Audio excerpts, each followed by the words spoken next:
शहर में शाह और मात। नमस्कार, आप देख रहे हैं हमारी खास पेशकश। मैं हूं आपके साथ चित्रा त्रिपाठी।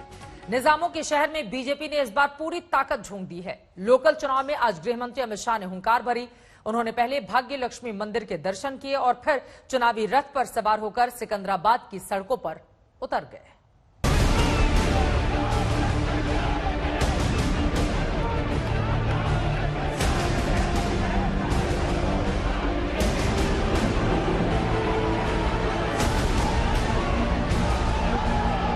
ओवैसी के गढ़ में अमित शाह ने कुछ इस अंदाज में भरी हुंकार।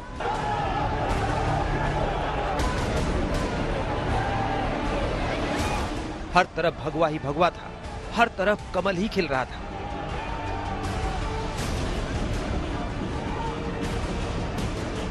अमित शाह का रोड शो सिकंदराबाद के सनत नगर में शुरू हुआ।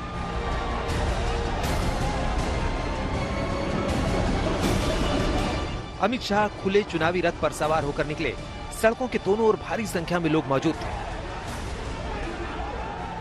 सनत नगर से खैरताबाद और जुबली हिल्स होते हुए बीजेपी दफ्तर पर यह रोड शो खत्म हुआ। रोड शो से पहले अमित शाह ने बीजेपी का भाग्य बदलने के लिए भाग्य लक्ष्मी मंदिर जाकर मां लक्ष्मी का आशीर्वाद लिया।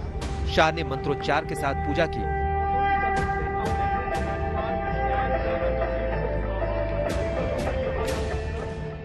आपको दिखाएं, गृह मंत्री का काफिला जो है ये यहाँ से निकल चुका है।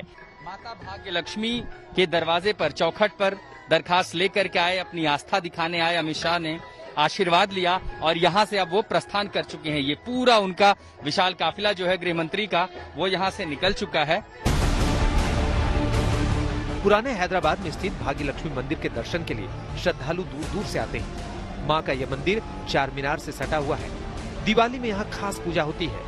तब माँ का खजाना खोला जाता है जो भक्तों में बढ़ता है। जो भी यहाँ पे आते हैं, दर्शन करते हैं, पूजा करते हैं, भगवान उनको हमेशा माता जी सफल करती है। उनके सामने पहुँचा तो भगवान अपने आप मनोकामना पूर्ण कर देते हैं। बहुत प्रसिद्ध मंदिर है, कई सालों से, हजारों से चल रहा है। यहाँ पे प्रतिष्ठित मंदिर है। जो भी आता है, आज तक जो भी आया है, यहाँ दर्शन किया है, उनकी मनोकामना पूर्ण हुई है। हैदराबाद में महज निकाय चुनाव ही है, लेकिन बीजेपी ने पूरी ताकत झोंक दी है। निगाहें भले स्थानीय चुनाव पर है, लेकिन निशाना बड़ा है। बीजेपी को लगता है कि कर्नाटक की तरह तेलंगाना में भी कमाल कर सकती है। हैदराबाद ओवैसी का बड़ा गढ़ माना जाता है, लेकिन इस बार बीजेपी ने ओवैसी को उसी के गढ़ में घेरा है। आज शाह ने शह दी है, लेकिन मात किसकी होती है ये देखना अभी बाकी है। आशीष पांडे के साथ आशुतोष मिश्रा, हैदराबाद, आज तक। जबरदस्त भीड़ देखकर अमित शाह खासे उत्साहित भी नजर आए। वैसे रोड शो के बाद अमित शाह ने बकायदा आधे घंटे तक प्रेस कॉन्फ्रेंस भी की और उसमें विपक्ष पर जबरदस्त हमला बोला। मैं आपको हैदराबाद की जनता को भरोसा दिलाना चाहता हूं कि हम हैदराबाद को नवाब निजाम कल्चर से मुक्त होकर एक मिनी इंडिया बने ऐसा शहर बनाने की दिशा में आगे बढ़ेंगे। हम डायनेस्टी से डेमोक्रेसी की ओर जाना चाहते हैं।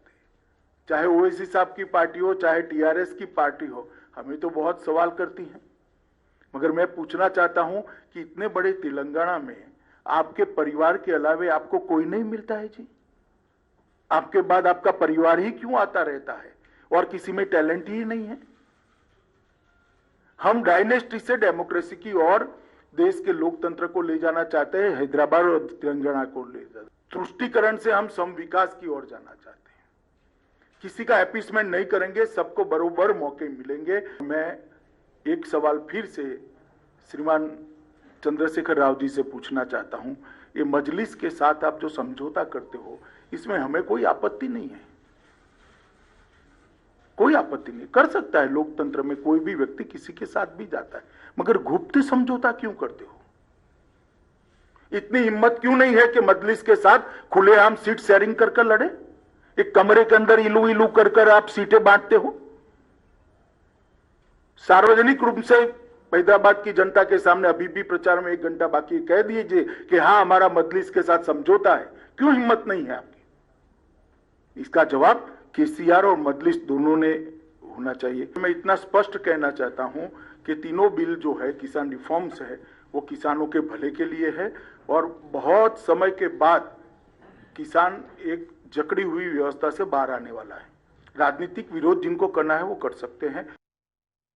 हैदराबाद के लोकल इलेक्शन के रिजल्ट से कैसे बीजेपी के लिए दक्षिण भारत का द्वार खुल सकता है? क्यों भारतीय जनता पार्टी इतनी ताकत लगा रही है? सभी के जेहन में ये सवाल है। वैसे आपको बताते चले 1984 से बीजेपी जिस रणनीति पर दक्षिण भारत में कमल खिला चुकी थी, उसी प्लान से अब चंद कदम दूर है। अगर हैदराबाद में छोटी सी जीत से बीजेपी दक्षिण भारत में बड़ा धमाका कैसे कर सकती है, इस रिपोर्ट में देखिए। लोकल इलेक्शन में नेशनल पॉलिटिक्स का कॉकटेल बीजेपी के दक्षिण द्वार में एंट्री का पास है। याद करिए साल 1984 में लोकसभा का चुनाव। पूर्व प्रधानमंत्री इंदिरा गांधी की सहानुभूति में कांग्रेस की लहर के सामने कोई नहीं टिक पाया। उसी लहर में बीजेपी ने भी 2 सीटें जीती थी। गुजरात के मेहसाणा में कमल खिला था और दूसरा आंध्र प्रदेश की हनाम कोडाम सीट पर, जहां बीजेपी के चंदू पाटिया रेड्डी ने कांग्रेस के दिग्गज नेता नरसिम्हा राव को हरा दिया था। आज हनाम कोंडा तेलंगाना में है और तेलंगाना से ही बीजेपी दक्षिण भारत में प्रवेश करना चाहती है। मोदी की प्रचंड लहर भी दक्षिण भारत में कमाल नहीं दिखा सकी, लेकिन अब मोदी ने दक्षिण को भेदने के लिए होमवर्क पूरा कर लिया है।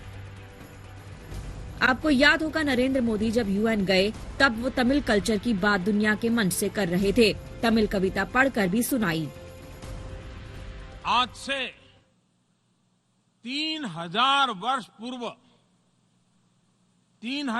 पूर्व भारत के महान कवि कणियन पुंगुन ड्रनार, उन्होंने विश्व की प्राचीनतम भाषा तमिल में कहा था, यादम उरे यावरुम केडीर, यानी हम सभी स्थानों के लिए अपनेपन का भाव रखते हैं और सभी लोग हमारे अपने हैं। आपको याद होगी ये तस्वीर भी, जब चीन के राष्ट्रपति जिनपिंग भारत आए तो मोदी ने मुलाकात के लिए दक्षिण भारत को चुना।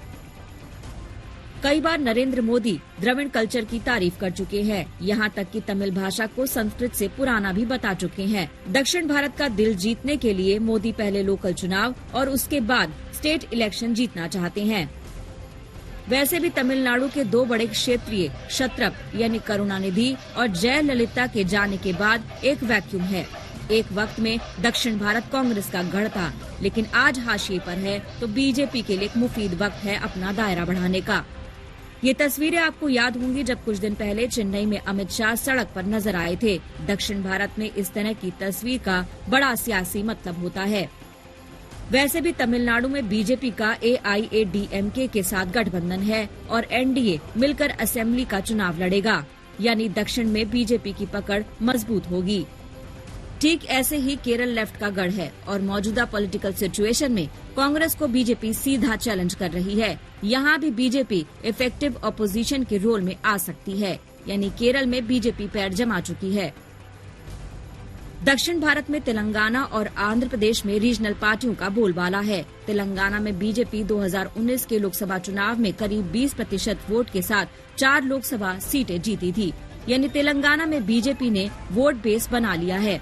तो वहीं आंध्र प्रदेश में बीजेपी नए सिरे से ताकत झोंक रही है, यानी दक्षिण के जिस द्वार के आगे बीजेपी का बढ़ना मुश्किल था, अब उसी दक्षिण को जीतने के लिए बीजेपी का प्रयोग शुरू हुआ है। और उस प्रयोग का एक सैंपल तेलंगाना के लोकल चुनाव में पूरा देश देख रहा है। ब्यूरो रिपोर्ट, आज तक।